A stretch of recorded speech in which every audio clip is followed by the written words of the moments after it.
Sorry, I'm late. Just had a Twitter space. No worries. Made it just in time. All right, so welcome to Catalyst Circle V3 meeting number 4, I think. And we'll kick it off with a quick check-in. This is the time just to give a short 5 or 10 second state of where you're at, how you're doing, and your general emotional state or whatever you want to share. We'll start with Dimitri and then move to Rhys. Yeah, I'm doing well. I've just been the whole day at protests, so infused with a lot of positive energy. The only thing is my phone is going out of energy, so if it dies, I'll be connecting back within about 10 minutes. It's on its last legs because I've been out all day, so otherwise I'm doing great. All right, thanks for the heads up. Joey and then, Rhys and then Nadia.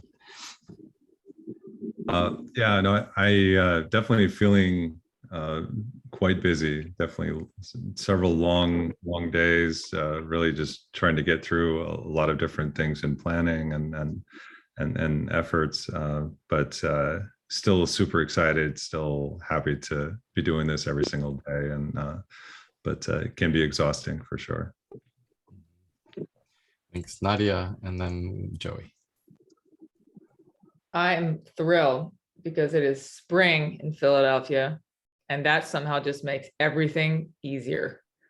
It's pretty amazing what it does for your mood, especially here. It's really like a dark winter. So hate to talk generally about the weather, but I think that puts me in a great mood, and lots of stuff going on coming out of this assessment period, and still lots to do coming up here. So yeah, feeling excited and also somewhat just like a little bit on edge to see how everything's going to go. Cool. All right, we'll go to Joey and then to Dumpling. Well, I'm with Nadia. As long as the grass grows, the wind blows, and the sky's blue, I'm doing good. So in Philadelphia area, we're all cool. I'm good. Thank you. Dumpling and then Mercy. Doing well, thanks, guys. It's Thursday, so if you round it up, it's Friday. And if you round it up again, it's actually Saturday. So I'm feeling really happy. And shout out to Nadia. You look so swag. It's like you just went jogging in Las Vegas with those shades. And Rhys, I hope you get some sleep. Nice to see everybody here. Nice, thank you. Mercy and then Rhys. I would say that I am glad that we have a long weekend coming up. Yesterday I did a bit of a dumping on Nadia, so thanks, Nadia. But yeah, I am happy for the long weekend coming up. So that's where I am. Grateful. Thanks, Mercy. Rhys and then JP.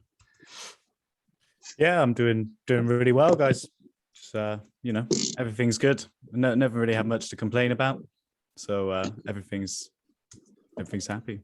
Looking forward to another productive meeting with everyone, and a nice long weekend.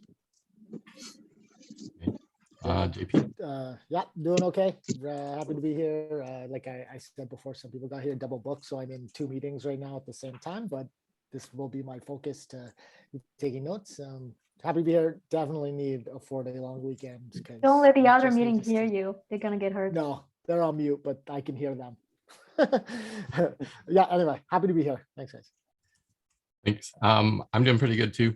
I'm looking forward to the long weekend, heading out to my cabin. So yeah, like Dumpling said, it's only Thursday, but if you round it up, it's the weekend. So I'm super excited for that.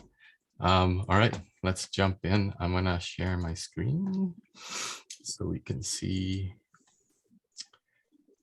the agenda.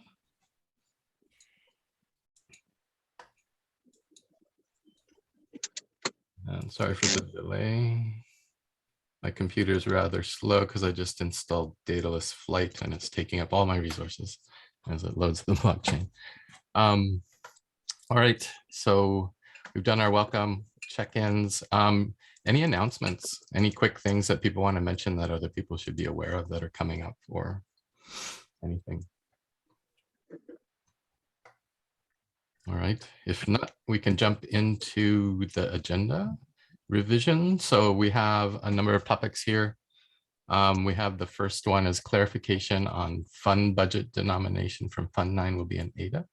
From Mercy, added by Stephen by request. And I assume this one was 10 minutes, so I gave it 10 minutes.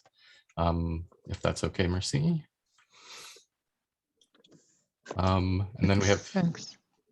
space with Cardano Foundation update from Dumpling.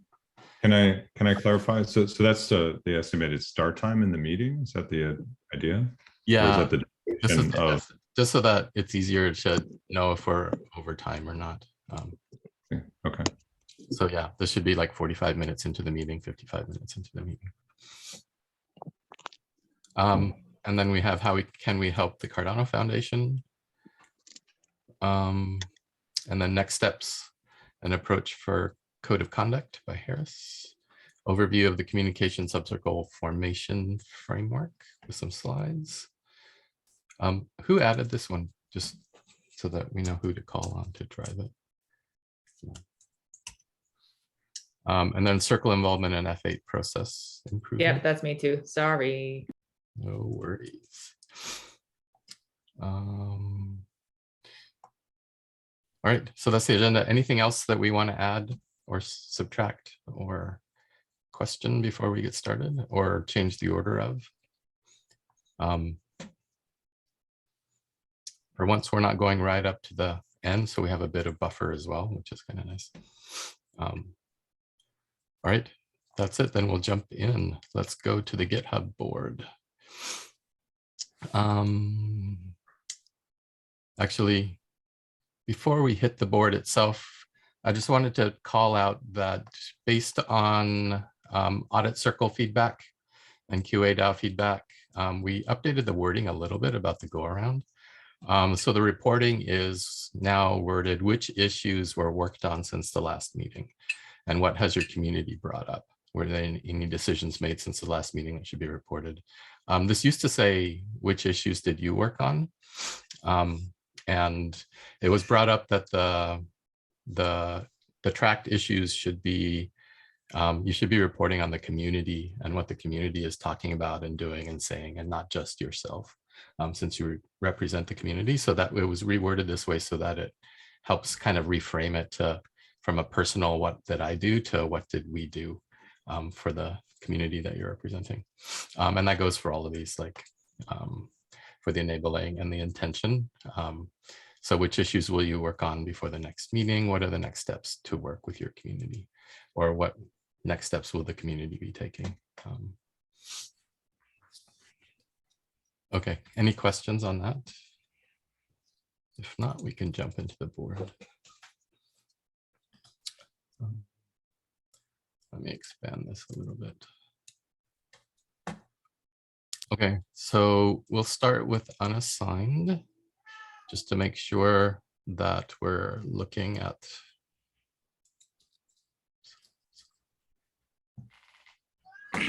so we have method for selecting Catalyst Technical Council, which is not currently assigned. Faster funding for Catalyst projects, improve awareness of Project Catalyst. And then from Toolmakers and maintainers, there are no systems to track and visualize trust and participation. Do any of these need to be assigned to anybody for tracking? I guess the number 14 is closed since it's here, but I just wanted to check the states as well. So number 7 was originally Kenrick's and came over to me from Kenrick. I don't know really, this is one we sort of didn't resolve. I'm not sure if this needs to, it's in the backlog. So when we went over all of these issues, could we open it up and look at it real fast? I think that it was raised as like a problem in the midst of Fund 7. So perhaps for just time's sake for this meeting, maybe assign it to me since it's in the community advisor section. But our conversation said that most of these should be closed. I just don't know how to update on this because it didn't go anywhere. So okay. that's sort of where it's at. So I guess maybe it's for the sake of time, assign it to me, and then by next time I'll come back and figure out what to do with it. Is this Yeah. is this the technical council that's kind of like parallel with the circle, or is this something different? Yeah, it was proposed by IO, so I should probably be added to this as well. And I think it's sitting on the back burner right now. There's some directional clarification that we kind of want to make before we start moving on this. So I think it's fair to keep in the backlog, but it was introduced by IO, and I think Kenrick raised some questions, so we want to get clarity on that. Okay. So I thought I saw somewhere where they'd already assigned people to it though, but maybe I'm wrong there, to that council, I think you're thinking of a different, a different thing. yeah. Because there was some kind of like this other problems, but this one was definitely, at least it's definitely on the community advisor board. And maybe that is because Right. Kenrick commented on it. So we'll look at it for next time. Okay. No problem. I did have a brief question. So I'm in the GitHub for prioritized problems, but I'm looking at a different view.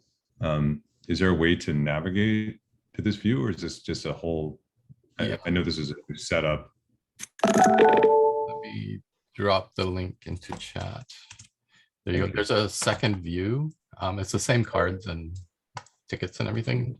It's just a new view that organizes it a little bit different. Is there a way to navigate to it? I feel like they're I think connected. so. If you go to the high level of the Catalyst circle, you should see a tab that says projects, and within that tab there's two, and this is the second one. Great, thank you. All right. These other three, does anybody want to talk to them, or do we keep them unassigned for now? I guess since the number 21 has TNM with it, you know, may as well just put my name with it. And Yeah, I can own 17. Okay.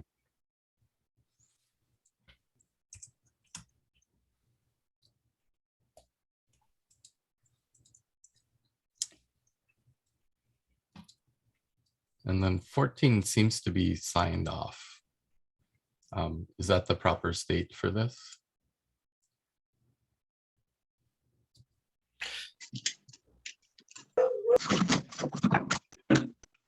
So maybe we can. Is that the equivalent of closed? I think so. And I'll talk a little bit about these in a second, because there's actually a question on one of these tickets as well.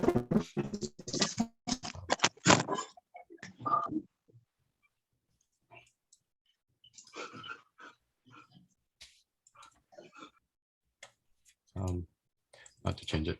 Okay, maybe we can take this offline and just kind of make sure that everyone's okay with the final status of this ticket. All right, and we'll jump in. Actually, I wanted to raise one question. This was also brought up from the audit circle, and we need some clarity on this. Ticket number 21, professional consideration of CCv3 roles and time spent on work, is an integrated accepted. And this status means that the circle has accepted that this is an issue and that everybody has agreed to what's here. So I just wanted to make sure that that is actually the current state it should be in, or if it should be a different state, such as like rejected, canceled, or whatever. Because these cards reflect the opinion and the thoughts of the circle as a whole, not any individual person. I thought that had to do with Dimitri's proposal more so than with a circle item, but I'm not sure. Maybe Dimitri can speak on that. But yes, So that was originally a, was some discussion on trying to find the right balance of how to appropriately reward circle members at some point, and trying to right size it, I guess. So I think that was sort of where this came from. It did turn into proposals that I think Dimitri worked on, but originally kind of came from the impetus of, trying to make the compensation correct, at least. So there was the initial idea to have some discussion about it. Okay, Yeah. then I'm good with it staying there then if we still need to discuss it. Just Dimitri, do you want to speak to it, or? yeah, to be clear, though, this says that circle members should be compensated higher and they should retroactively be rewarded for that. And I know there was some disagreement on that. So the question is it actually accepted by the circle as a thing that is pursued, or is it an individual proposal, which then it would be rejected by the circle or canceled because it's not a circle issue, it's being put forward as an individual. So we just needed clarity on the two states. Is it integrated, accepted, or is it rejected, canceled from the circle perspective? The way that's worded, I would have as rejected, canceled, but. Me too. Maybe we put a new one in that without the retroactive, just so we could continue to discuss it and going forward, but that without the retroactive pay. Nadia, you came off mute. Yeah, I think that makes sense. So this is not specific to the proposal. We're talking about this specifically to the issue being the prioritized problem being on the board. Right. And if what we want to collectively discuss as a group is the compensation for circle members and what that could look like going forward, then I think it makes sense to maybe reject this one and create one that we can consider, like Joey said, not specific to the proposal or to retroactive funding, which all of us were not in agreement on, but something that we can come to agreement on talking about for the future and what could be done about that. Okay. It sounds like there seems to be general consensus to move this to rejected, canceled. Is anyone opposed to that? And I guess I would really just want to hear from Dimitri, since it was your card, and if you're okay with that state. Yeah, sorry. No, can we that's just fine. Can we get every person to say what they think? Yeah, I'm in agreement with that. I'm in agreement with that because the issue doesn't have any further discussion because it's a separate thing from the proposal. So it's what you said is fine. Okay. And JP said we should probably go through a formal process here just for the record. So I'll call it out. Joey, are you in favor of moving it to rejected, canceled? Yes, I just did a thumbs up. Okay. Good. Mercy, are you okay with moving it to there? Yep. Nadia? Yep. Harris? Yep. Bullish? Dumpling? That's safe. Yes. And Rhys? Yeah, I am. Yeah. Okay. So that's unanimous. We will move it to rejected, canceled. And I would like to thank the Audit Circle for bringing that up and keeping us on track with what these statuses actually mean. I think it's good to be reminded of that. All right, so we will move on to the actual updates, starting with funded proposer. Mercy. Okay, so over the past 2 weeks, as I updated yesterday during town hall, we've had a great meeting. Thanks to Rhys, he facilitated that. He did all the hard work, but it was, it was a very good meeting in terms of giving us an understanding of how. When it comes to the release of funding, how it works. And also, depending on how we go on this, what the responsibilities of both, the circle, subcircle, and the community as a whole will be in terms of getting that more streamlined, definitive day in the month to release, funding. So for now, what is outstanding with that is waiting on Danny. He's going to have some meetings with Marek in terms of what exactly needs to be done in terms of both the date and what kind of communication needs to go out to the community. The funded proposal subcircle had a meeting, and we agreed that it would be good for us to sort of, speak out to the community on sort of with a single voice, in a sense, just so it's not too many different communications going out.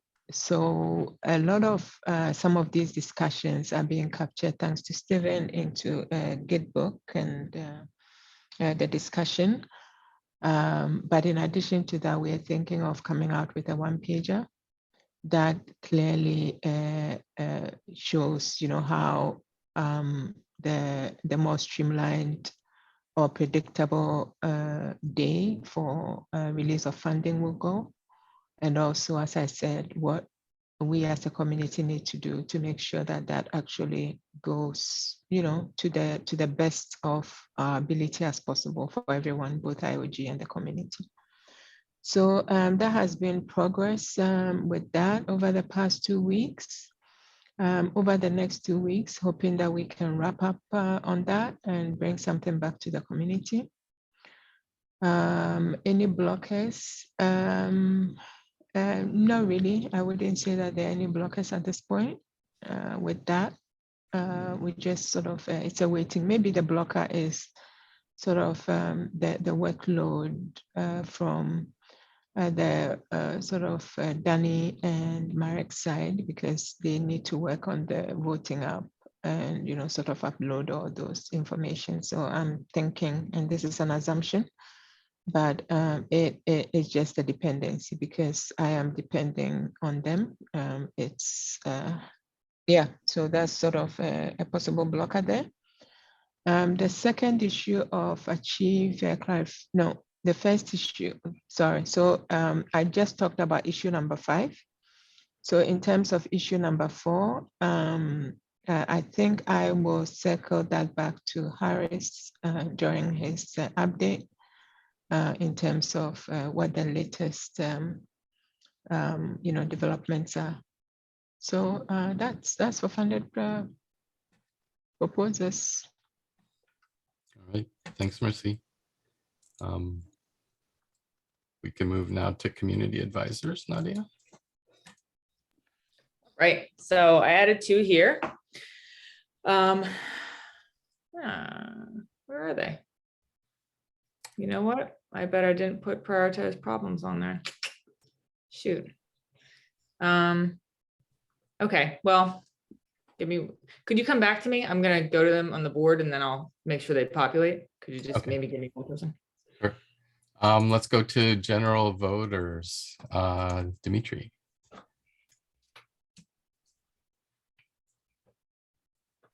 Yeah, so I've been basically hearing from various people about various things regarding their opinions and feelings about various things in Catalyst, and some of them had an idea that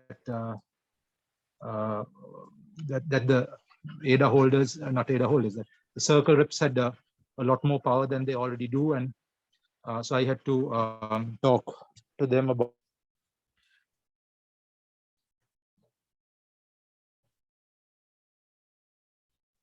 Did he drop or just me? Yeah, he cut out. Dimitri, you're cutting out and we can't hear you currently. His phone died. His phone might have died.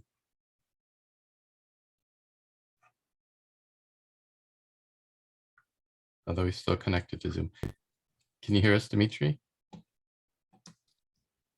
Maybe we can come back to Dimitri once he's reconnected.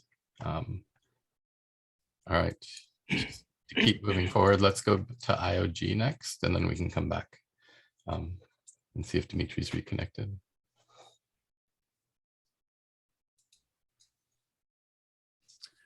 All right. Great. So certainly an update if we sort of go from the list from the top down here. So initiated code of conduct, we certainly have had some Slack discussion. We were trying to organize a good actual breakout meeting to deliberate on this in a little bit more detail. Definitely appreciate Nadia and your support and trying to help with that effort and arrange it. So I'm grateful. Thank you for that. I think we will need to deliberate a bit further, and as part of the agenda item, we'll discuss in a little more detail coming up. Other raw problems, so related to the treasury and support to be more sustainable, item number 4. I haven't made any specific progress on that. There are, for item number 6, IO is looking at some initiatives to potentially bring better awareness to Project Catalyst. So that's why I asked to sort of assign that to me. It certainly will become a community broad topic, and there's a lot of great work that's already done in the community to educate folks on Project Catalyst. But sorry, I dropped off. Sorry, my phone died. So shall I continue? We just moved on to Harris really quick, and then we'll come back to you, Dimitri. Okay, no problem. Thanks. Great. So that's number 6. Number 13, there's certainly the work related to making adjustments in terms of what the circle does and the stand-up of the concept of the Catalyst Technical Council are some ideas in terms of direction we can go to take decision-making out of IO specifically for Catalyst, and decentralizing that is certainly some of the intent of that. That is sort of stalled right now. So there hasn't been a lot of progress in that regard specifically. And the other 2 items in terms of prototyping, I know there's, so I'm, I guess, co-assigned along with Joey related to the tools and maintainers. I'm not exactly sure of item number 16. Number 19 specifically, I don't know if you can double click on that one, Nori.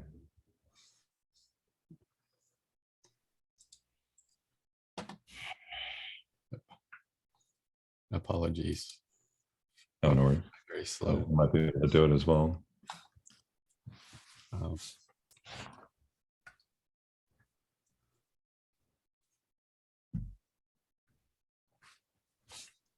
So I think some of the coordination of creating the developer and governance ecosystem more effectively. We want to avoid duplication of efforts. We are certainly hopeful in the challenge teams that we can work closely with those folks in terms of coordinating some of this effort. Partnerships is sort of a broader topic, and there's definitely some work that's going on from an IO perspective on that I will be able to share more in the future.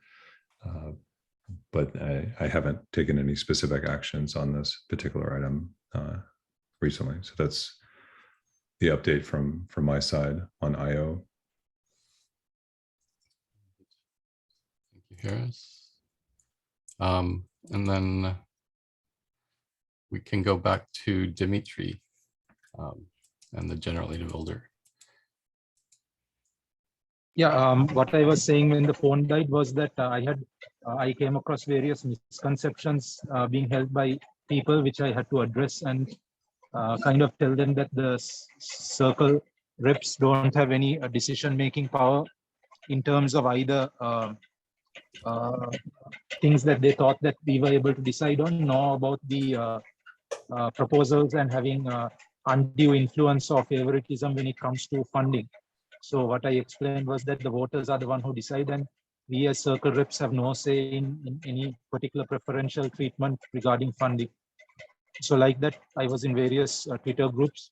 And the other thing that I was able to do this week was to work with Nadia on Monday on the general understanding of the code of conduct and what it would involve. So we were able to put down some points which are up for discussion further. All right, thanks, Dimitri. You have two cards here that you didn't speak to. One is around anti-scammer bots on social media platforms and preventing a bad user experience. And the other one was nurturing a listening culture in Catalyst. Do you have any updates for either of those? Yeah, I'm actually not really sure, because the reason for anti-scammer thing was what I said last time was that we should discuss it, because it seems to have just carried on from several months. So I have not got any particular feedback, because I am at the moment not aware of what progress has been made on that area prior to us coming in. So so it's just that I wanted us to have a discussion, not that I have any particular knowledge about it thus far.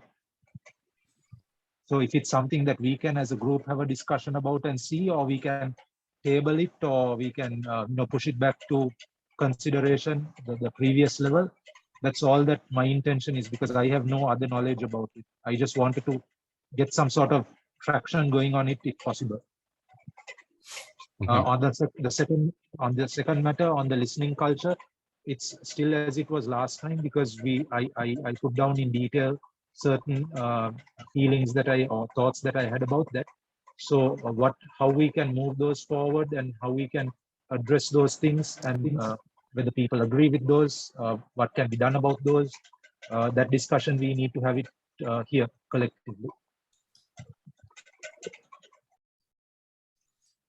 All right, thanks for the updates. And that one is shared with Joey, so perhaps, and maybe a third, I can't actually see very effectively, and Rhys. So maybe there's a little working group there where you guys can talk about next steps and what needs to be done. All right, and then we can go back to Nadia for community advisor. Thanks. I didn't have the correct project chosen, so they should populate now. Can you refresh that, because there should be 4 there. It's refreshing. It just Okay, cool. will take a second or 2 or 10. What happens when you do a lot of things, right? I have very little going on. I just have the new Daedalus wallet doing stuff, and it's a pig. There they are. Perfect. Okay, so I had a great prioritized problem sort of process meeting with Tevo and Stephen on Monday, and that was very helpful, where we talked a lot about just a rubric for framing, creating these questions. And I found that extremely helpful in adding these questions, because I had some to add to the board here. And so I used that. And maybe when we look at these, we'll talk about it a little bit, but the VCA community. So I tried to phrase these as problems, needs to prioritize and solve F8 sense issues for Fund 9. So if you want to open it, we have a list now that has been compiled of what has been distilled into about 33 different issues, which are like pre-problems that the community has sensed, with different recommendations and suggestions underneath them. And now we need to solve for them. So the sensing of them is done, and we need to actually go through. So this 4-question rubric, the first one is write the problem. And then I used the 3 of those questions to try to frame this up a little bit. Why is solving this problem important to the mission of Project Catalyst? Can you articulate the gap between the current state and the expected or envisioned state? And how might the value of solving this problem be quantified and or measured? I find that very helpful in putting this together. So if these sense issues are allowed to remain, gaps in the process will widen and the gaming of the system could increase, crippling our good work and slowing the entire Fund 9 process. So we have this list of issues, and happily the VCA group, and particularly the communications team, has been working a lot on creating a process so that we can take these issues and actually work them into subcircles and solve them. So I'm raising this because it is something that exists right now, and it is about to go into a potential process for a solution. And I would like to have that whole process logged as we're creating a little bit of a model for solving it, which is something I'll talk about in the agenda later on. So this is the beginning of that. We have these issues, they need to get solved, and we need to be able to have a process to do that. So this is the first one. And then the second issue, or the second prioritized problem that I added, is one that we talked a little bit about 2 weeks ago in our circle meeting, but I think is sort of coming to a head, which is that the proposer group and the proposal process itself lack official representation for issue solving. Mercy brought this up, and she and I have been tag teaming, trying to help solve some of the proposal stuff and the greater Fund 8 issues with this Fund 8 discovery session joint after town hall that was held 2 weeks ago, and we're holding a follow-up to. So there's a great community effort around that right now, but it does raise a larger question, which is, like, for Fund 9, we are sort of tag teaming and like stopgap addressing this, but should it receive more consideration in the future, who becomes the owner of issues related to the proposing process? And should there be some kind of representative, because this stakeholder group is much different than a funded proposer group? So does it require representation, or is there anything that we need to do here to consider it? So I think this is beginning here and probably can go into the researching stage. Maybe that's part of just solving for it right now, or maybe it is needs a little bit more of an official context. So there's that. And hopefully that is something that the community can weigh in on as well. Go ahead, Harris. So as far as engaging challenge teams in this process, is that something you folks are working with? Because ultimately grouping of proposals and maybe some of that oversight might be done through that group. Has it been something that's been introduced? Yeah, so what we did is just came broadly at it and said, everyone come together in this after town hall. Mercy and I are going to hold the space for it. Everyone can come talk about it. And a lot of the issues that were raised within that were proposer related. For example, like, is it the role of the challenge teams then to update the proposer guide, or is that a community effort? Who has the ownership of that? It's fine if it's just sort of community directed.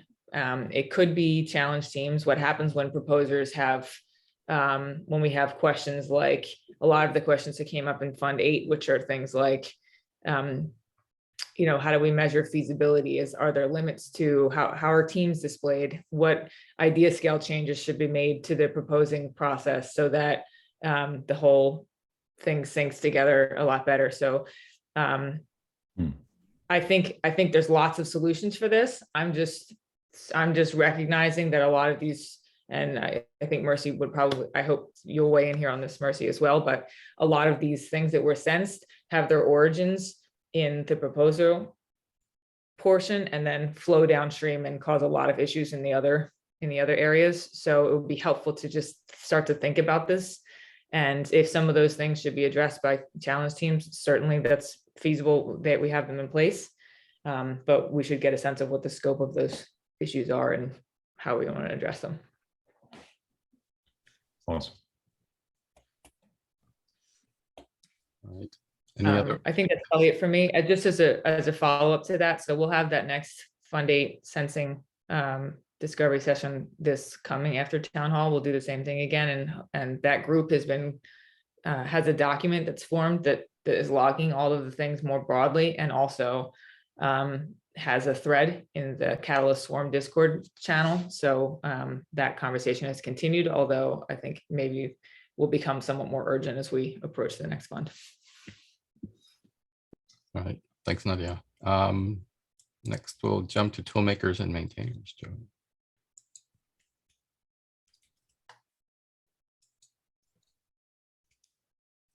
At some point, it will come up. It'll get there. There we go.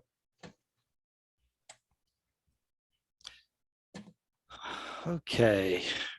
On number 3, we've had some discussions around it, and I put some stuff from the project management industry out there. I think Nadia and well, they had a meeting on Monday, I think, to talk about it as well, but I missed that meeting.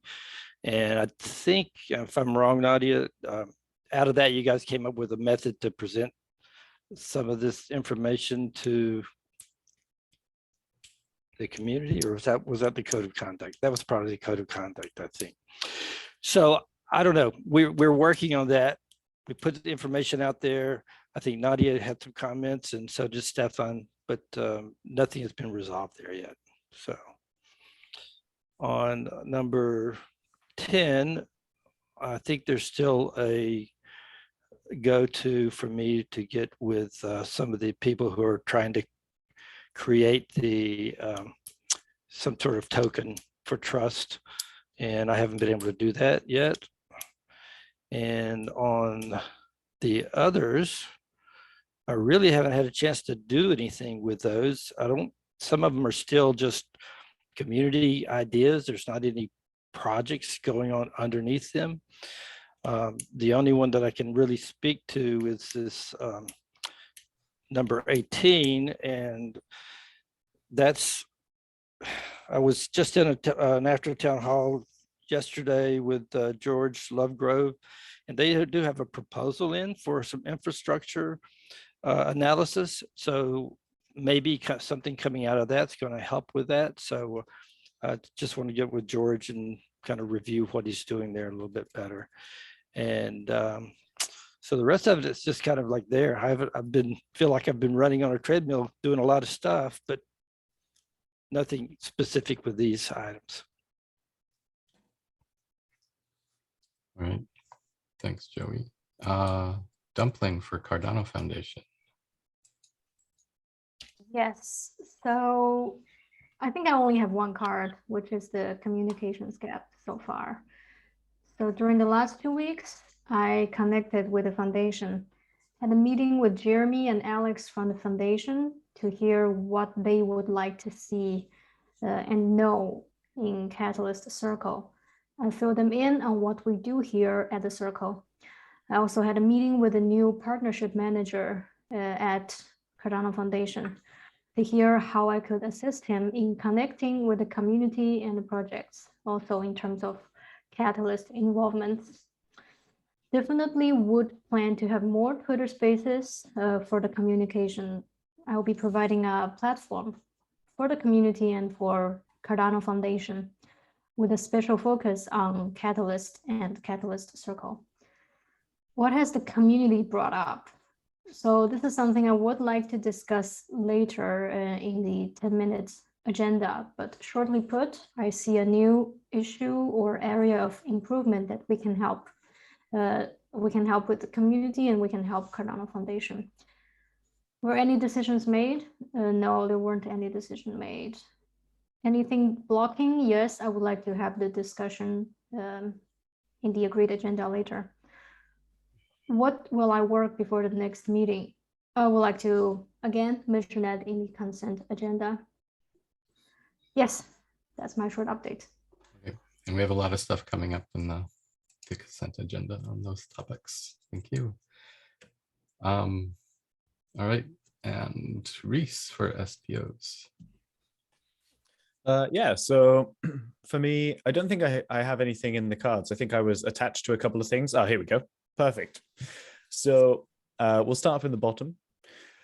Involve SPOs in Catalyst. This has kind of been more or less finished with now. I've been doing all that part the last kind of up until submittal of proposals. I am reaching out to some people who are working on some things, but I mean, that's basically closed out at this point because I've already helped a bunch of SPOs and kind of get involved in Catalyst. So I think that's kind of finished. Then we've got a lack of permanent or undefined miscellaneous challenges. So I'm working with some SPOs to figure out, I've been chatting with a bunch of SPOs basically. We haven't really been working with them, but we've been trying to figure out what would be an appropriate challenge setting for SPOs, because there's so much that they could be doing or could be requesting funding for. But it would only make sense to have one SPO challenge, like in Fund 7, there were like 2 or 3, and it was just a bit of a mess because you didn't know what one to get involved with, if you were going to get involved in any.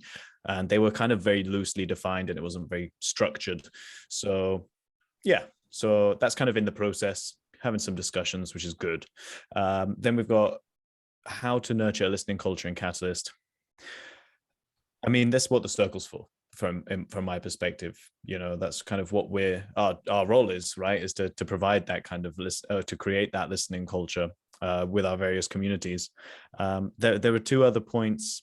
As you said before, we should probably just find time for Dimitri and Joey and myself to sit down and actually discuss these things properly, because I think that's a good way to kind of move that particular card forward. But there were 2 other things. So that Joey was put in that I think I was supposed to be attached to last time, but I wasn't actually connected to this GitHub, like the Catalyst organization. I think I was on the previous one. And that is systems to track trust. So I was having a chat with some of the people who are involved in Atala to see if there was an easy to implement kind of scope that we could work on there, where we could try and implement something. But there is the short answer. Of course there is.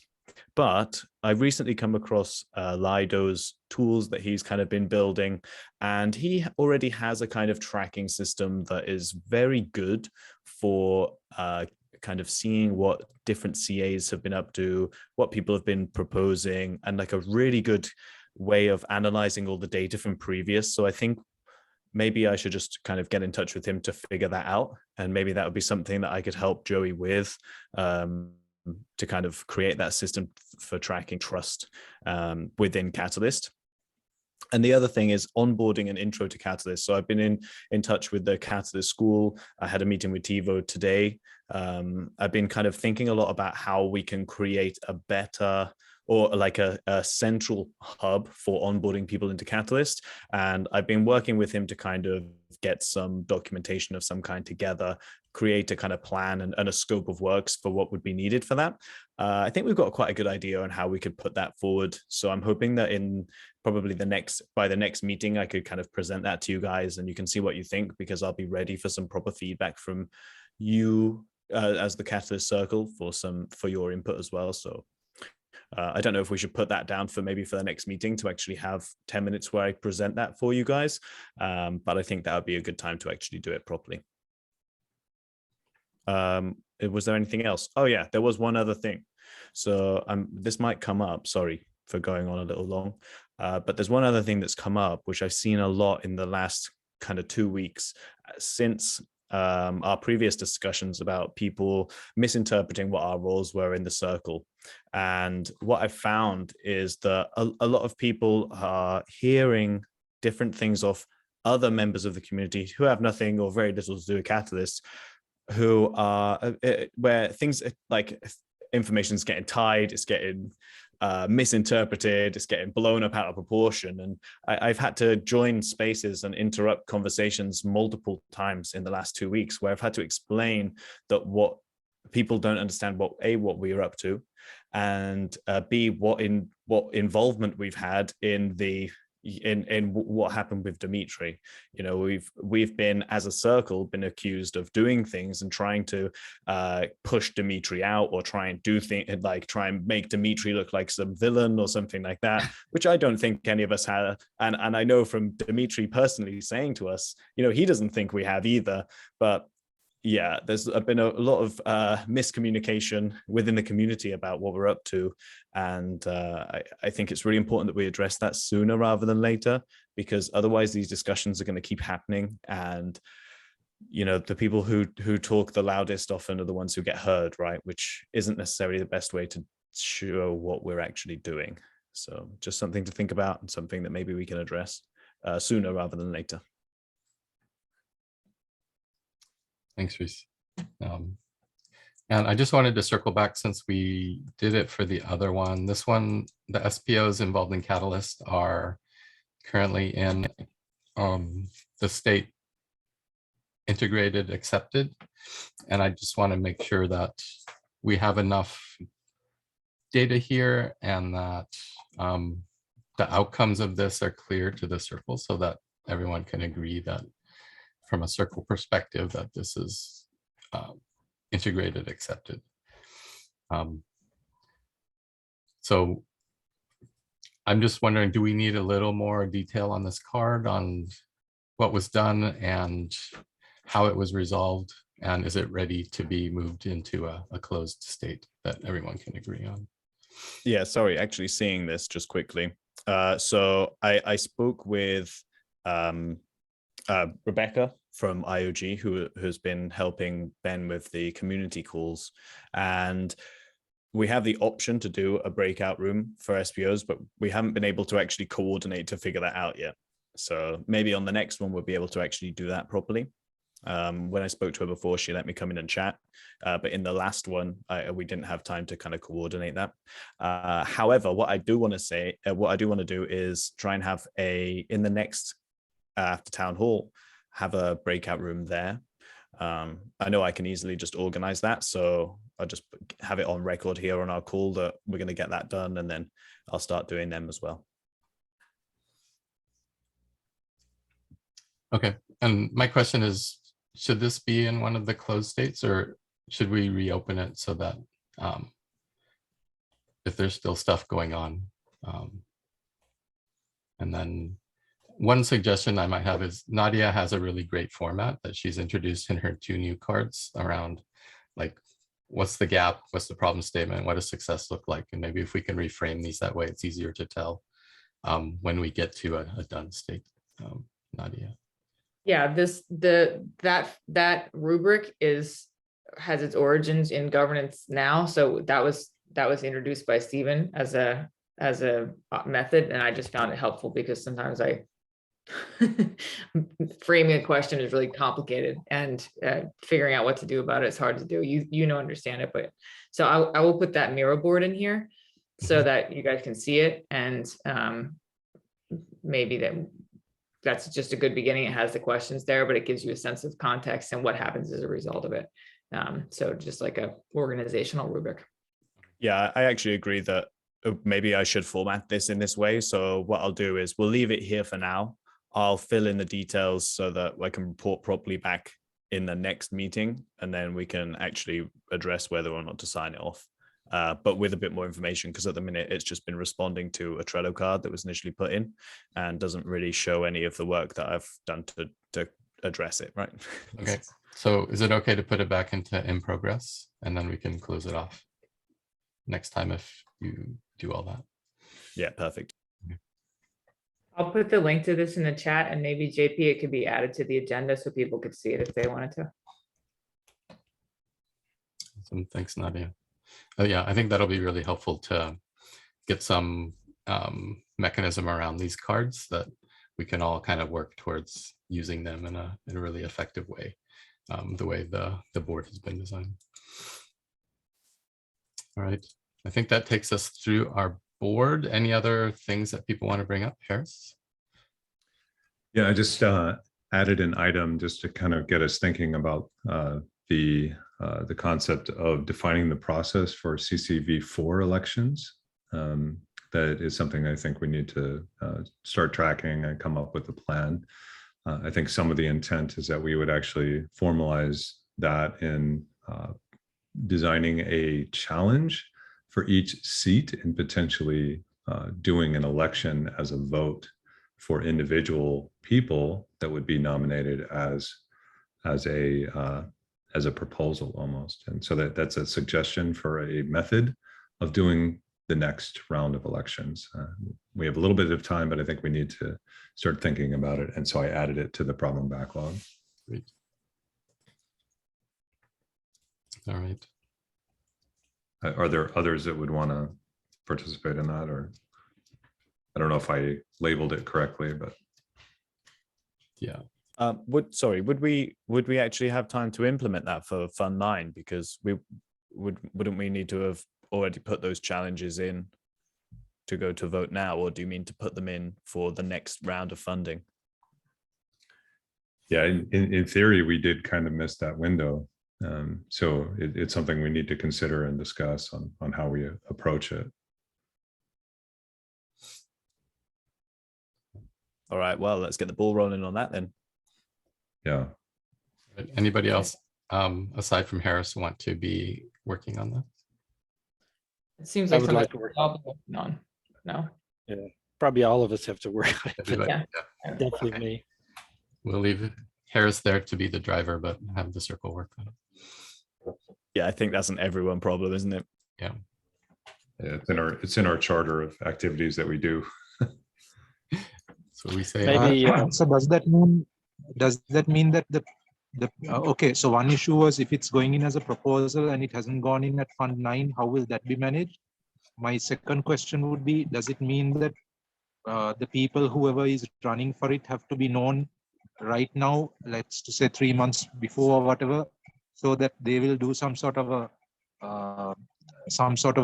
activity to prove their worthiness to be in the seat? Is that what it means?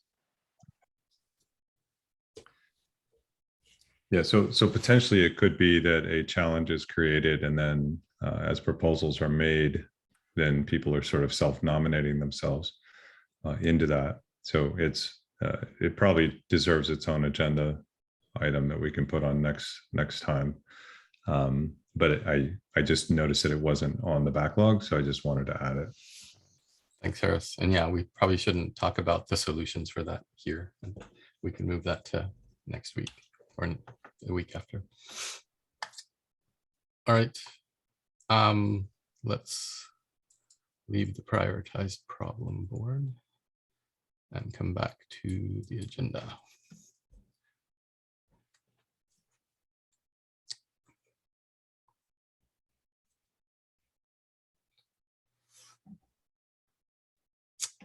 And just being cognizant of time, we are an hour in, so we are 15 minutes behind, but we do have a bit of buffer, so I think we're good. So let's jump into clarification of budget denomination from Fund 9 will be in ADA.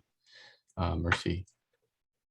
Yes, so not this week, I mean, not yesterday, but the week before, Chris gave a presentation regarding how Fund 9 could look like in terms of how much the cap will be. And what he had said in summary was that it's going to be 16 million USD or 16 million ADA, whichever one is less.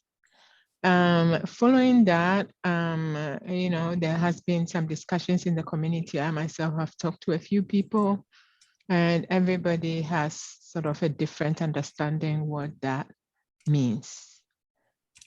So I am hoping that we can get some clarification on that. We gave Harris a heads up, and he is happy to talk to that. So I won't waste any more time talking about, I think most of us know what was said in town hall, and maybe we can give Harris a chance to talk. And then if we have any further questions, I think that would be a better way to go. Thanks. Thanks, Mercy. Great. Yeah, so I can certainly jump in here. Yeah, so it was announced by Chris, and the concept is that the budget that is going to be allocated from the Treasury will be in the amount of 16 million ADA. So what does that mean for the community? What that means is that because the ADA is fluctuating up and down, it will potentially have some impact. So if the value of ADA goes up, then potentially there would be more than 16 million US dollars available and equivalent. And so that would mean that potentially there could be a surplus. So the idea is that, so if 1 ADA equals $1, then 16 million ADA would meet the budget for 16 million US dollars if that's what was allocated. If the value goes up, then the amount of US dollars actually increases. And so what we're suggesting is that if the value goes up, we would cap the amount that would be budgeted toward that fund to 16 million US dollars. If the value goes down, then potentially there would be less than $16 million available. We're asking that the the proposals still be in US dollars, because that is something that can be equated to the teams. The impact potentially is that if the value changes dramatically, that potentially there would be less teams that would actually receive funding, or less proposals that would receive funding. The idea is that if the value goes up, that we would still retain the cap of 16 million, and there would be an additional amount that would be available for future adjustments, and would become somewhat of a slush amount that could be added to compensate if there is a dramatic swing.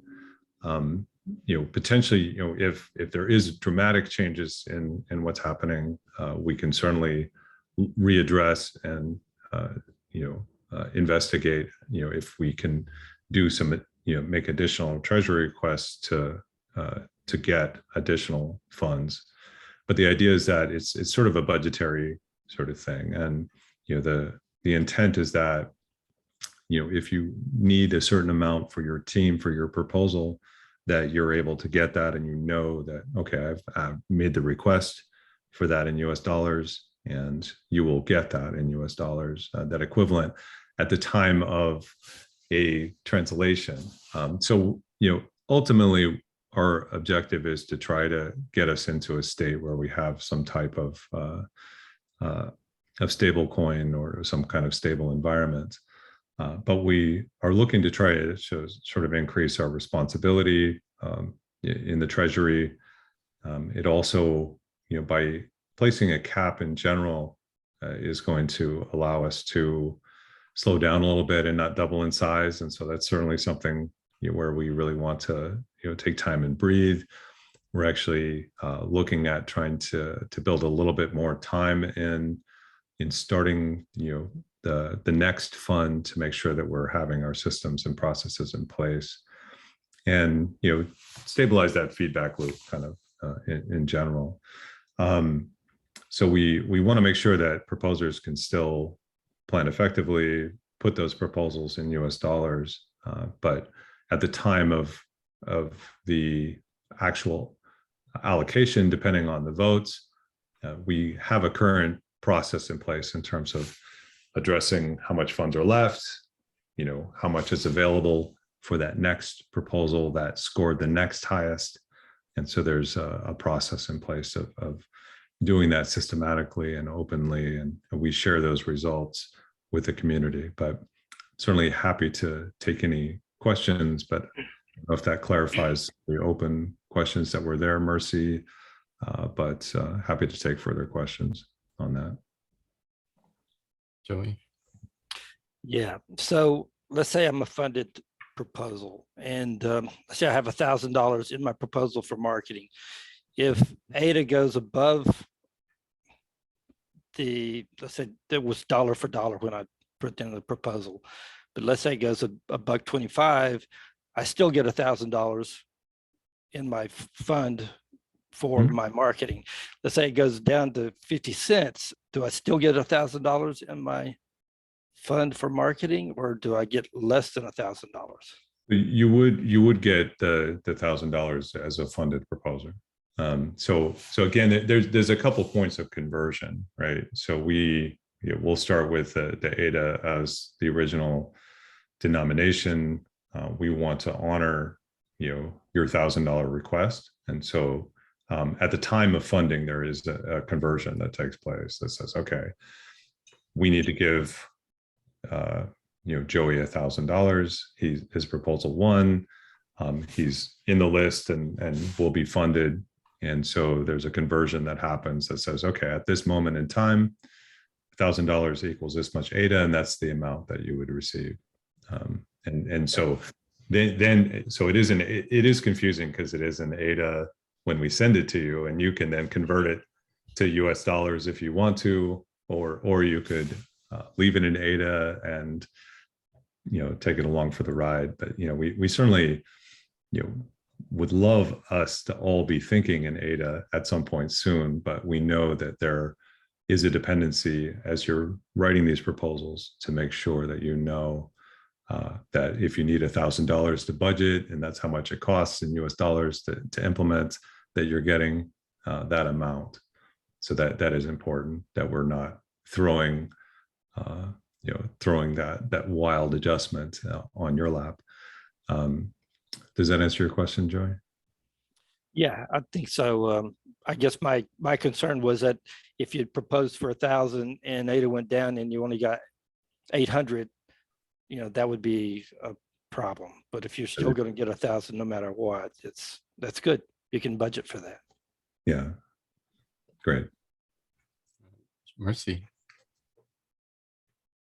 Yes, thanks for that, Harry. So I think that it's good that we are sort of capping things at this point so that we can get the processes nailed down.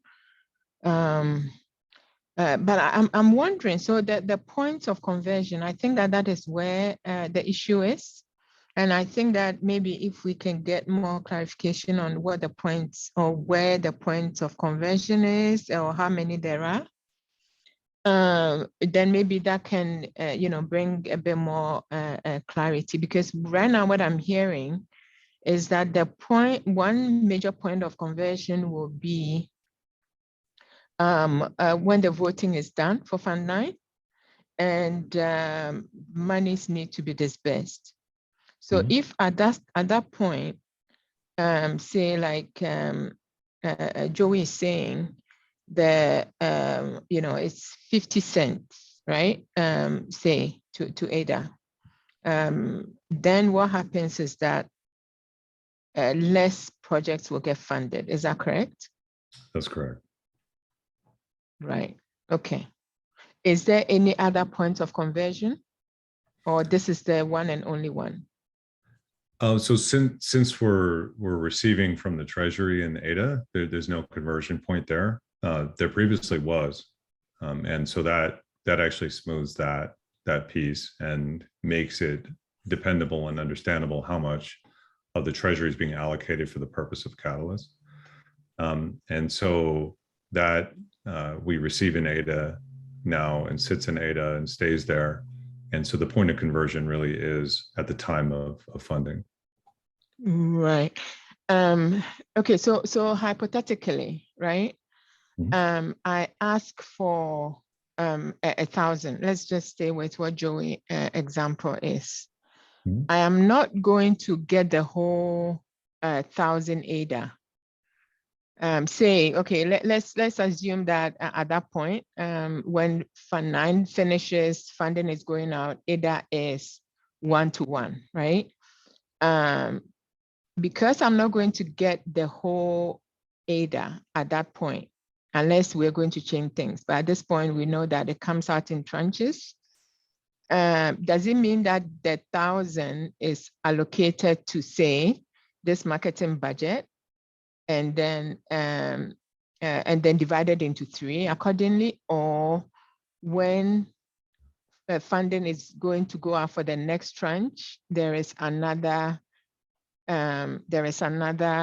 point of conversion at that point? Or we are not sure at this point?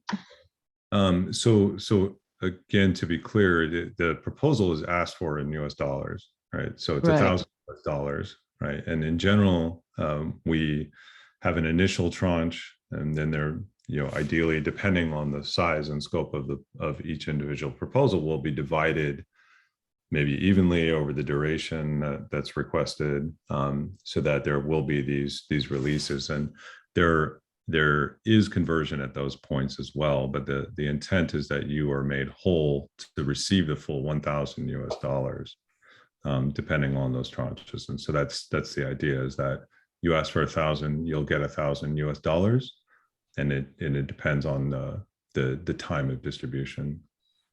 Right. Okay. Thanks. Yeah. Dimitri.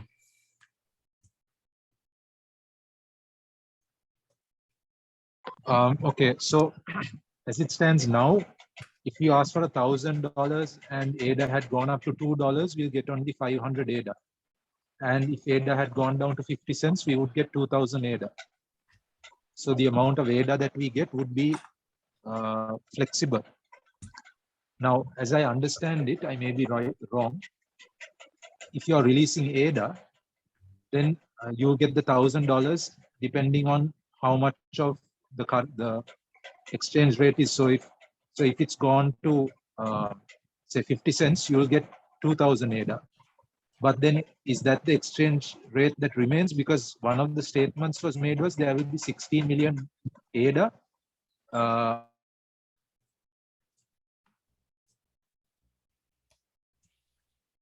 Confusing me. Sorry, Dimitri, you were breaking up. Okay.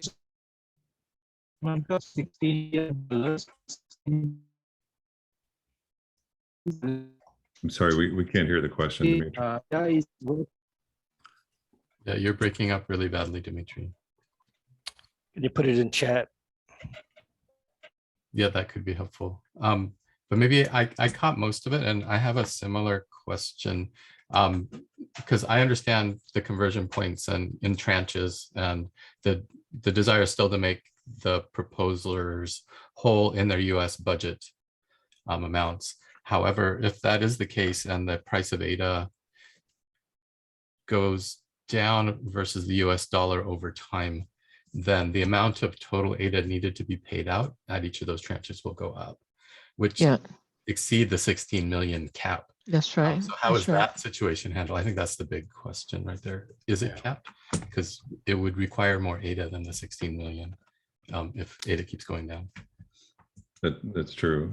So there's going to be some fluctuation in the market, and this is ideally a temporary situation in terms of the adjustment. And the goal, again, if ADA does go up, and we all hope it will, then if we've secured that, then the value is actually higher. So we would still cap it at 16 million, and then we would have a little bit of additional buffer to accommodate other fluctuations, right? And so there's definitely some adjustments that we'll need to make if things swing dramatically, and so we're open to that. And so it's something we're just trying to cap the amount of ADA that is distributed for this specifically, still making folks whole. We know this is not really a perfect situation right now, but the idea is to bring some more predictability and responsibility and use of the treasury funds, because dramatic changes can swing the other way and make it so that there's a lot more need in the treasury. Did that answer your question? I think so, but you were a little bit vague on a few points. Is the risk on the treasury and not on the proposers if the prices go the wrong way? Yeah, it's mostly on the treasury, but our intent is to make sure the proposers are getting what they need. It may impact the number of proposers that do get funded, though. That is part of the shared burden. Okay. Joey, and then Dimitri. Yeah, one of the questions I put in chat that day that to our host was, is there a way to stabilize that price of ADA just during that fund, to say, hey, it's going to be valued at this during the entire fund. It could change later. But the response was that we're hoping it's going to go up. The price is going to go up. So, I mean, hope is a good thing, but it's not a good plan. Just want to throw that out there. I don't know if there's a way to stabilize it during that period, but it's just a thought. Yeah, certainly in the future, we're optimistic about stable coins being part of the equation, and that would eliminate a lot of the risk and a lot of the questions. So it's certainly something that's in the roadmap, but it's, we're not sure on the timing. Thanks, Rhys. And we can take Dimitri as the last comment, but we need to move on or we're going to run out of time. Yeah, my question is, how is this a better system for the proposers than the current system? Because the current system, at least the proposers know what they are getting, because they are not getting the full amount at once also. So they have to depend on the exchange rate at the given point. So at least they know based on the tranche release that they'll get that equivalent amount of dollars. But with the new system, the proposer really doesn't know how much of dollars he's going to get 1 month after or 2 months after or whatever it is. So how is this a better system for the proposer? It brings a whole level of ambiguity that will be very complicated. Yeah, so it is certainly very complicated for sure. And there is potentially some shared risk, but the intent is that the proposer would still get the $1,000 at the time of delivery. Does that make sense, Dimitri? Then I would imagine that statement called whichever is smaller, does that have any bearing on it? Because if you're saying he's going to get $1,000 regardless of what the ADA value is, that would mean that the ADA he'll get in month 1, volume, the number of ADA could be different from what he gets in month 2 and at month 3 or whatever, because he still needs to get $1,000 worth. I mean, whatever the equivalent amount of that worth in order to get his total amount of dollars. So in reality, it seems to me to be still the same system as now. Is that correct? It's mostly the same, but the intent is that the draw from Treasury, the budget specifically for each fund right now will be 16 million ADA, and again, if it does go up, then potentially that amount of ADA might be worth 20 million, right? And so the intent is that if there is that delta, that we would still pay out 16 million for the fund, whichever is smaller, and that's sort of the reasoning for that. And then if there is fluctuation up or down, then potentially there's additional funds that are available to cover the shortfall in the next fund. And to summarize really quickly, it sounds like for the proposers, there won't be a whole lot of change except for how many proposers actually get funded at the date of that first tranche, because it'll be set based on the 16 million. That's ADA. correct. But after that, the proposers will be made whole to the amounts they requested in US dollars. So there's no risk at that point. That's just right. That initial thing that's changing. Cool. All right. Thanks. Let's move on to Bullish Dumpling with your Cardano Foundation update. Great. How we can help. Thank you, Nori. Sorry, Nori, not Nori. Yes, I would like to use the whole 10 minutes to. It's kind of mixed, so I'm not gonna go through it in order. First of all, is the updates. Quick update. Basically, for all who missed that Twitter space, Frederick got on the space and talked a little bit about his views on Voltaire and CF's involvement in Catalyst and Catalyst Circle. I have 3 salient points that he mentioned. First is his view on Voltaire. It's quite inspirational, interesting. He says, Voltaire is more than democracy. It's a chance to having a voice, an opportunity to having a vote.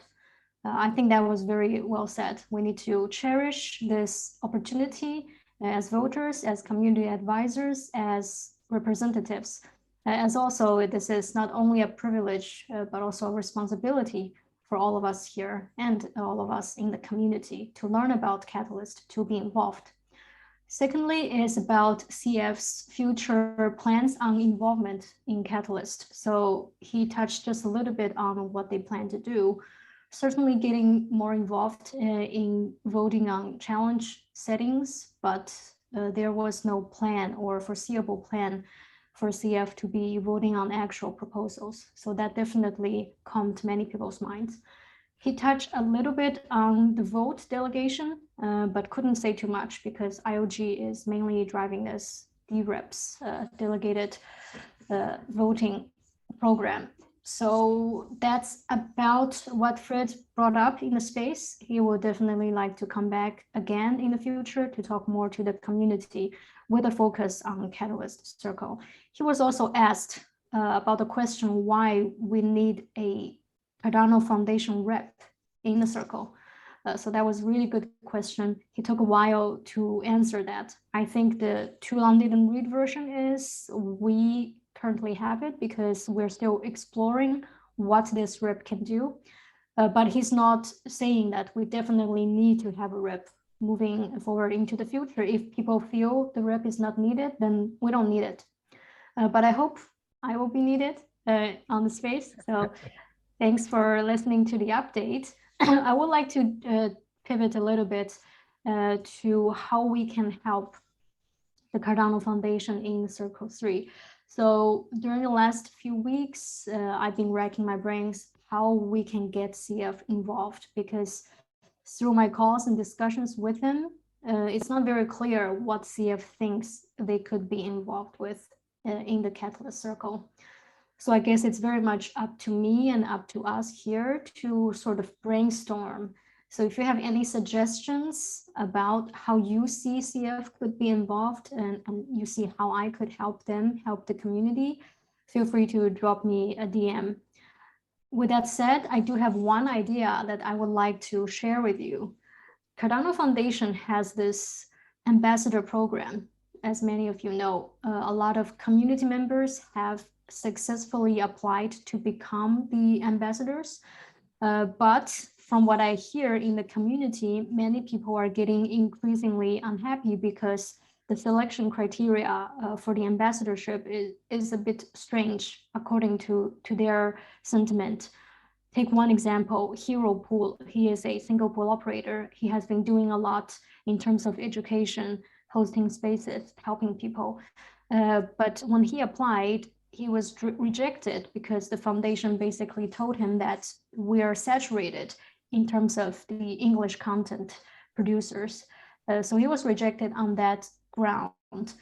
I respect and understand foundation's choice and standards, but I also see why people could feel disheartened, feeling like, you know, they've been doing this for years, they are the OGs, they just want to have recognition.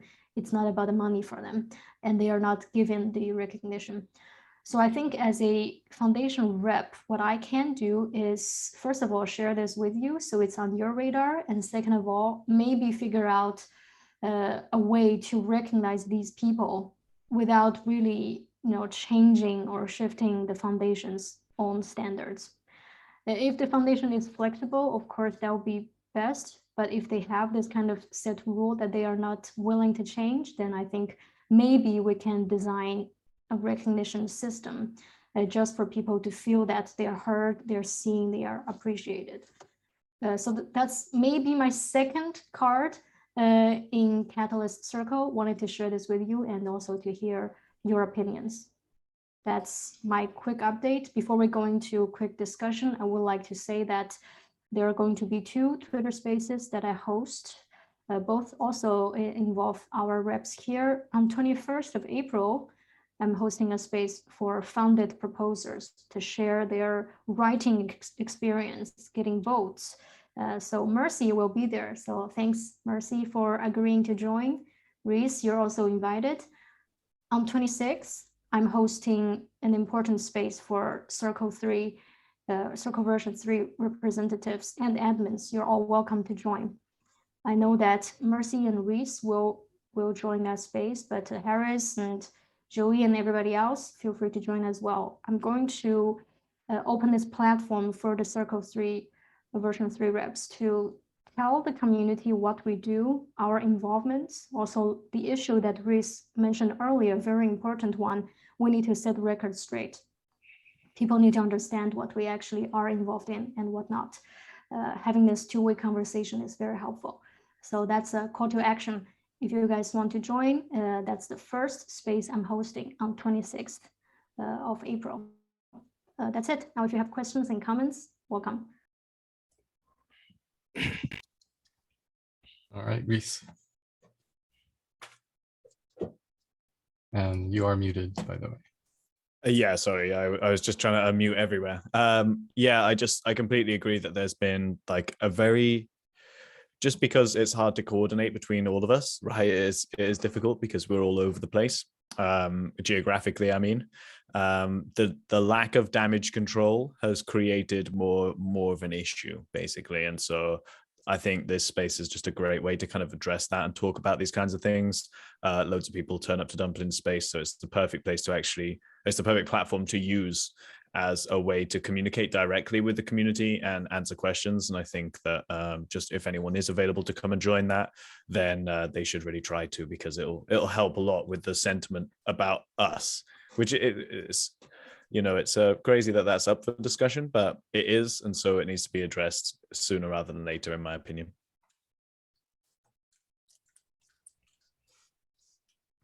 Thanks, Rhys. How can we help invite people to it?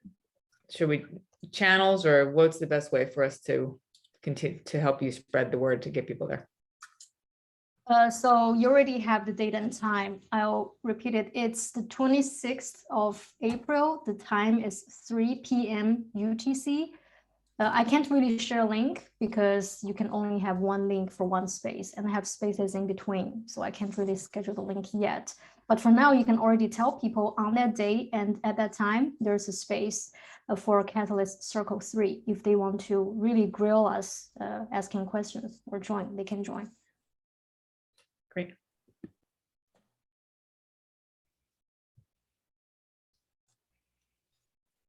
Any other questions or comments? All right. Thank you, Dumpling. Looking forward to that Twitter space. And hopefully we can get some of the admin team there as well. Next one is Harris. Next steps and approach for the Code of Conduct.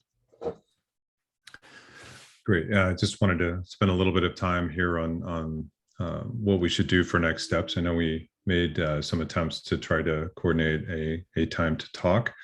So there's a few things on my mind in terms of the approach to do this. And so I know there was a really good document, Nadia, that you put together, I think with Stephen Widenstall. And, as reframing the approach of how we want to sort of open this sort of creation of code of conduct. So there's a few approaches. We could draft a version and then send that out for community feedback. We could leave it more open-ended and invite people to contribute their ideas to it, and that could be done in a couple different forums. But I think it would be important maybe for us to at least seed some of the concepts of what we'd like to see in a code of conduct. And this is really a response, to the issues that we saw of kind of addressing how circle members should behave, what they should and should not do. There really wasn't clear rules set. And so what we want to do is introduce the clarity of what those guidelines are of how we should behave, what becomes a conflict of interest, and really make that determination for circle members, for subcircle members, and even potentially for the admin team of what we should and should not do, and maybe get buy-in from the community on that. So I think the intent was that we would meet. I think Nadia, you started a great thread where we can possibly contribute asynchronously and maybe add to a specific document and then bring that into a town hall discussion. So the question is, where do we want to conduct this work? Can we prepare something in advance of next week for town hall, or does it have to be following that? I know, again, it's been very difficult for us to schedule a time to meet. So in theory, we could meet next Thursday and actually hold a discussion and actually have it as a working session where we're actually addressing this specific topic. Or we work asynchronously and bring that right to after town hall with maybe some support from the admin team in terms of facilitating the discussion with the community. But we're ready to do that for this town hall, but we wanted to be a little bit more organized and a little bit more prepared. So that was one of the reasons we sort of deferred that. So maybe I'll take Rhys's input. Yeah, I was going to say that we use GitHub already, right? So why don't we just have a card that because we can all access the prioritized problems, where we can just add to a document as a group. And, we say, look, the deadline is after town hall Wednesday next week, when we're going to bring it to the community. And if we know that deadline's going in, the biggest issue with us previously is actually syncing up times, and that's difficult because of where we all are and our lives, obviously. So if we can do something outside of a meeting, there's no need for us to sit around and talk about it like face to face like this. We could easily just be adding and contributing to a single document and comment in, and that way we can do it at our leisure, knowing that there's a deadline set. So we have to spend some time working towards it as a group, and I think that'd be just the easiest way for us to all contribute towards it together. Okay. Would you expect that to be a public facing document that is just attached to the ticket, and then maybe it's a Google Doc that is easily editable by the members of Circle to begin with, and then maybe that's the best way. There's no reason not to have it open to the community, and I think just for the interests of transparency, it's probably better that it is, just because of the fallout that's kind of happened. I think it's probably better that it is open. Maybe not everyone can edit it, but maybe people can comment on it, because you can have that with Google Docs. So maybe that's the option that we should go with. But I just think that a document that we can all just add to when we or each have the time or the headspace is probably the easiest, simplest approach, And if it is on the prioritized problem board, the community can comment on that, if not the doc itself. So there is a mechanism for those kinds of feedbacks as well through that tool. Yeah, so I think it's number 83. We already have that listed as a prioritized problem. Joey's also contributed sort of a more complete initial document.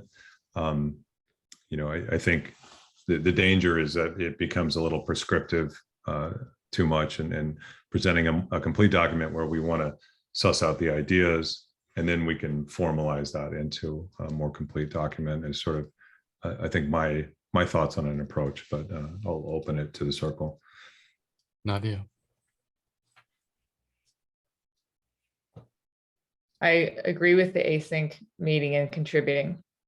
I think one of the things that occurs in just having this conversation so far is, I think we presented the idea for maybe a Catalyst code of conduct and then a Circle code of conduct. And as I think about that, it makes sense to me that a Circle code of conduct would include, of course, everything that is in the Catalyst code of conduct for just members. And then furthermore, expectations of holding a role like this.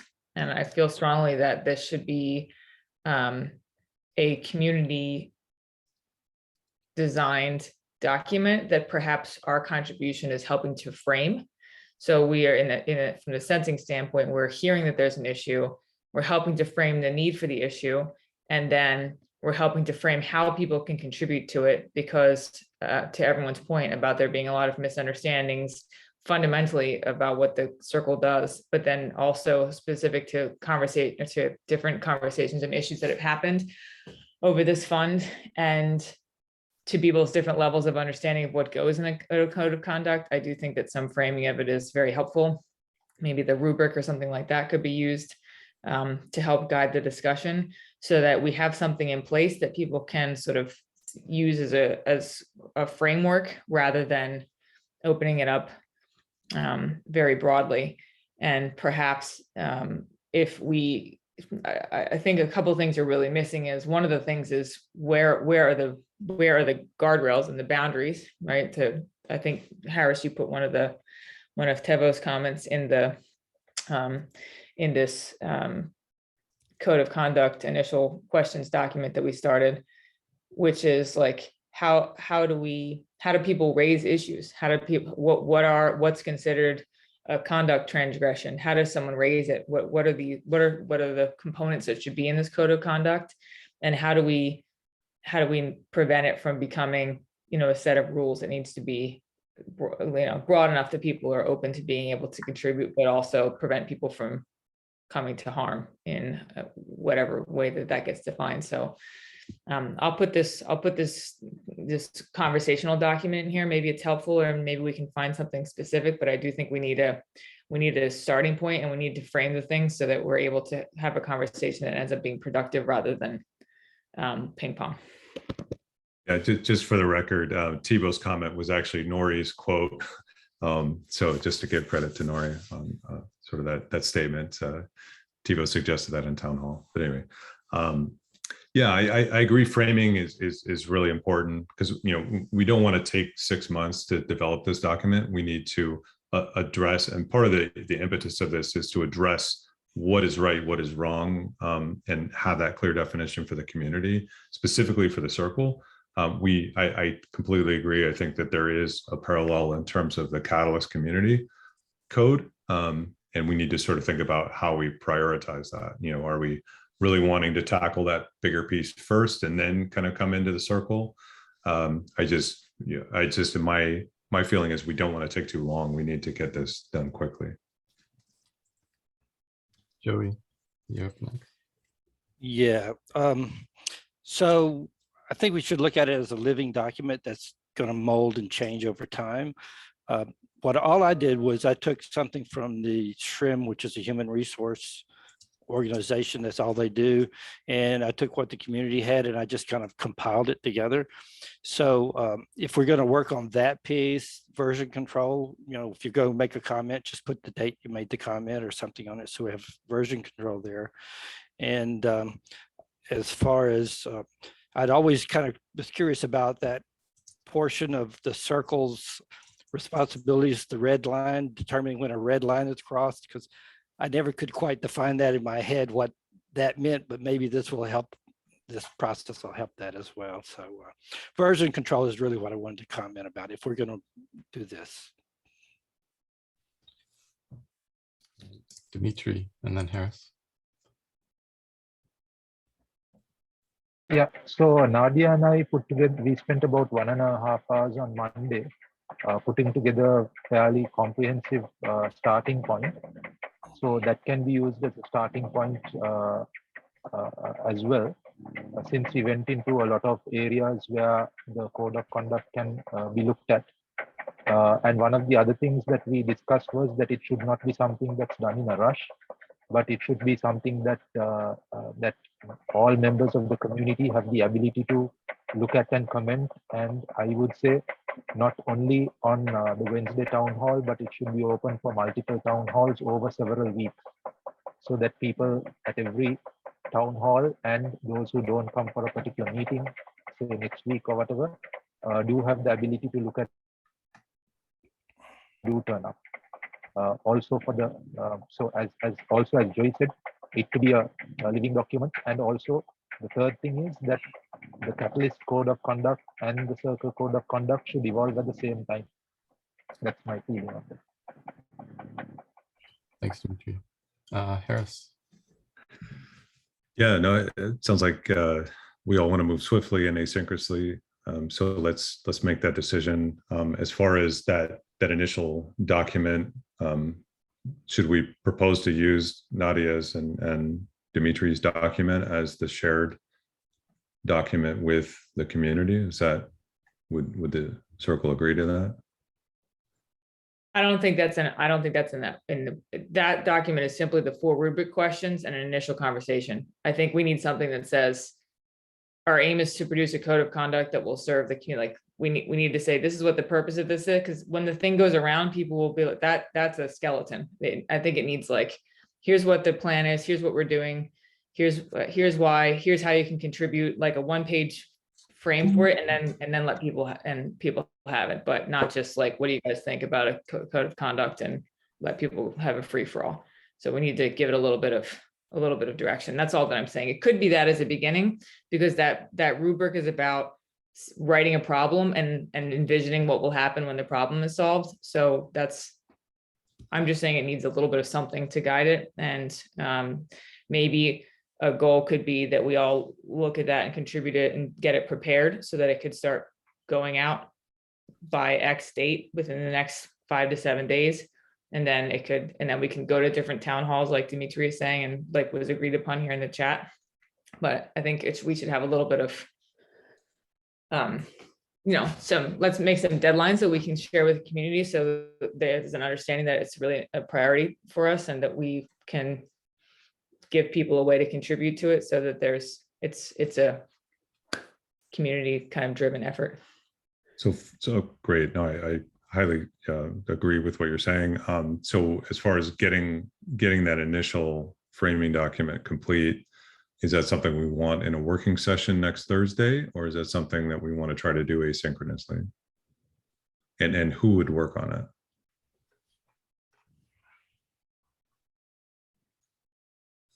I think we all need to work on it and contribute to it. We could, personally, for something like this, I personally like to throw ideas around and be able to talk about it, which doesn't always, for me, that's just my preference, come across in a document. But maybe our contributions are asynchronous. We make Thursday next week, we set an hour aside, we all look at it together, add anything that we need to, or half an hour, doesn't need to be long, we don't need to. So I'm open to whatever you guys want to do there.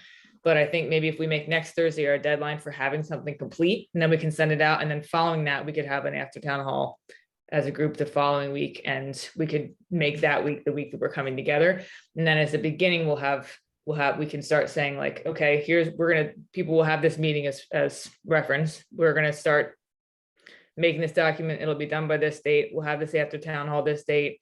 We invite, everyone should contribute in this kind of a way, so that we have a little bit of a series of events and deadlines, like even like Dumpling putting the Twitter space out there in the future. Then we can talk about it with our groups, and they have enough lead time to feel like they can contribute and be a part of the things that are coming up. So it sounds like we're proposing to have it ready by Thursday next week. And is that if we can create a placeholder working session meeting in the off weeks, so that it's much easier for people to schedule time, because that seemed to be really difficult. So if this time seems to work for everybody, so we can set that time aside that can be used to meet if needed for working session kind of stuff. The other thing is, we mentioned that we would bring something to town hall after town hall next week. And it sounds like we're not going to do that, because we're targeting Thursday after that day, and we'll do it the week after. So is that kind of what we're agreeing to here? And is everybody okay with that? I agree.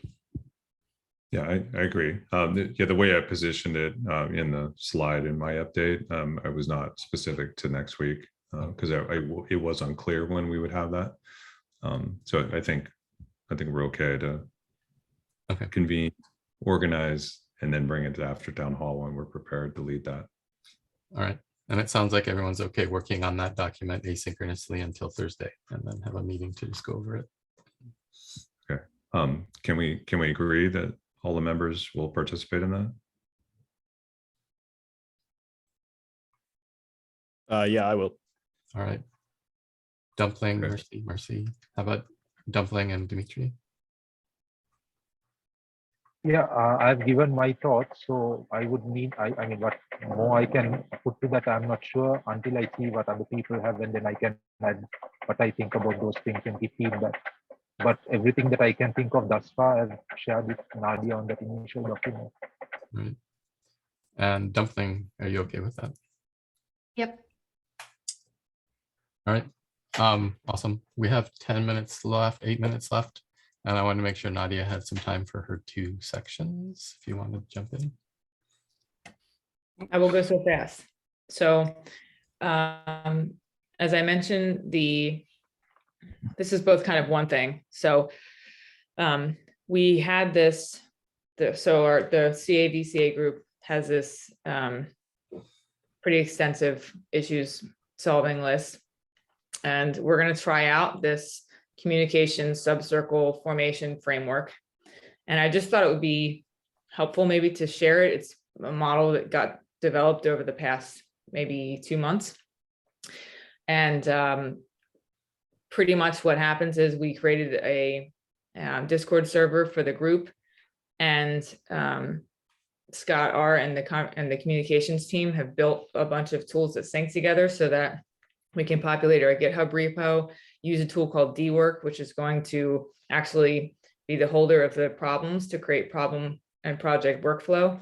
And when things are created in dwork, it populates a thread within Discord, which really serves the communication around an issue and provides a place for things to be logged, which then archives into GitHub. So it's been working really well for us so far. And I thought I would bring it up here just to say that we're going to launch it. I put the slides that are related to it there. And in this method, we're going to let the community first form a group, which we'll call a subcircle, around looking at these issues. And then we'll prioritize and identify ones that we can work on. And then take those priorities and bring them to the community so the community can form other subcircles around this. So just a way for leadership and collaboration to happen, and then all of it to get archived. So it's long in coming, this sort of moment in time. And I thought that I would request maybe help from the rest of you in not necessarily that one, although maybe also that one, but in terms of if you have people in your groups who are interested in getting involved or who have been sharing issues with you related to this process that's happened, the review process, whether it's a proposer that has an issue or someone who feels particularly motivated, if they would like to be involved in some of that solving, you can just direct them over, because we'll have this group form to start thinking about and working on these issues. And then the second thing is that Mercy and I in this coming week are going to host the follow-up to our joint after town hall session from 3 weeks ago, which was a Fund 8 process improvement, sort of strategic planning. We called it a discovery session, but really it was the community to come together and talk about how everything went in the fund. So that document, all of those things on this document here are the log of things that were brought up in that meeting. So the first point there that I have is specific to CAVCA, and then the second point is broader about the Catalyst process for the community.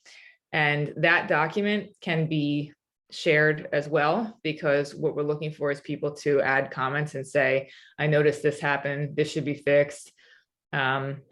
What if we did this, that kind of work. And then to also start to create working groups to solve for those things, or some of the issues might become proposals for Fund 9. So I'm sharing this to say it would be very helpful if any of you would like to be involved in any of that problem solving work. That would be fantastic. If you look at the document and see something that interests you and you want to jump into it, especially because some of you we all represent different parts of the process, and maybe a way for someone in your representative group to be able to contribute who hasn't found a way to do that within Catalyst yet cleanly.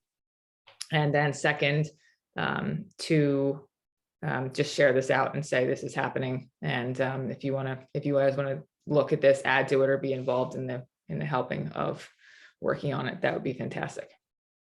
I think that's it. Sort of a call for sharing and a call for involvement, and then also just sort of an FYI to the group if you're looking for any kind of a communications project model. I think we have one going pretty good here, and open to talking about it and seeing what you're doing as well. Thanks, Nadia. Any quick questions before we move into the closing? All right, thanks everybody. Let's do a quick checkout. I'm having a really slow computer. JP, can you share the form link in chat just to make it easy for people? Thank you. And just a reminder, last time I checked, I think we still had a couple of people who didn't fill out the feedback form from last meeting. And just to update people, this last meeting and this one are going to combine to go into our IOG report for our funded stuff. So we do need that from every position, just so that we can give a complete update when we give our report. So please do fill out the forms.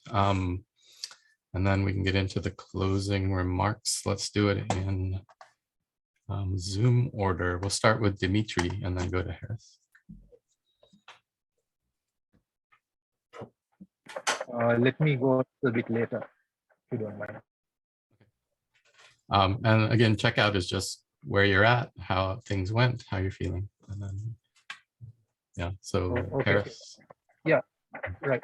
No, I can go if that's the case. Yeah, I can go. Yeah, so yeah, it's a productive meeting. Looking forward to see to work further on the code of conduct document once I see what has been added, and then I can look at it and see what more thoughts I have on that.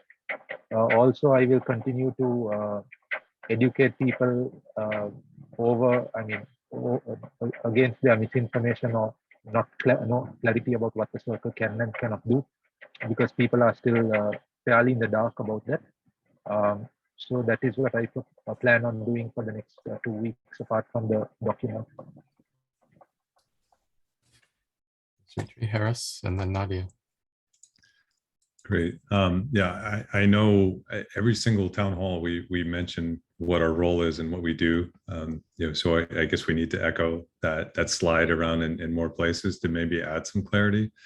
In general, I thought today's meeting was productive for sure.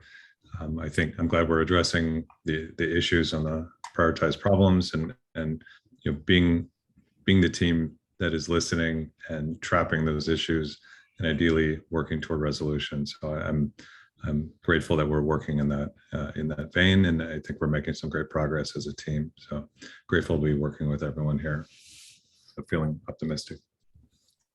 Thanks, Harris. Mercy, and then Joey. Is Mercy? Mercy first, yeah, and then Joey. Sorry, my mute button disappeared. Yes, so I am glad that I've been part of this meeting. Everybody is working so hard. Thanks for all the contribution that everyone here and those in the background sort of working with Circle brings. Yeah, I'm grateful for that. Still more grateful. Thanks. Thanks, Mercy. Joey, and then Dumpling. Okay. Just a couple of things in reference to what you were speaking about the slides, Harris. I had a after town hall meeting with the Subcircle folks, June and Nadia and Thomas, and that's part of their expectations is when they go to a town hall to play those slides so that people get familiar with who the circle is and what our objectives are. So, and I'm hoping that soon I'll get someone for the Latin America, and then I'll share all that information with everyone so that you guys can learn to communicate back and forth. If you want something posted, they'll be happy to post it. If you're at a town hall meeting and they're there, they're happy to collaborate with you that day to make your meeting successful. So those are the kind of the things that I'm hoping that they're going to be able to do for us. The other thing was also at that after town hall, that was my first face-to-face with the community as a circle guy, and I only had like 3 people turn out. So I'm like, although there was some good conversation, it's like, okay, how can you really represent the people if only 3 people turn out? And I know tool makers and maintainers, they're self-starters and problem solvers.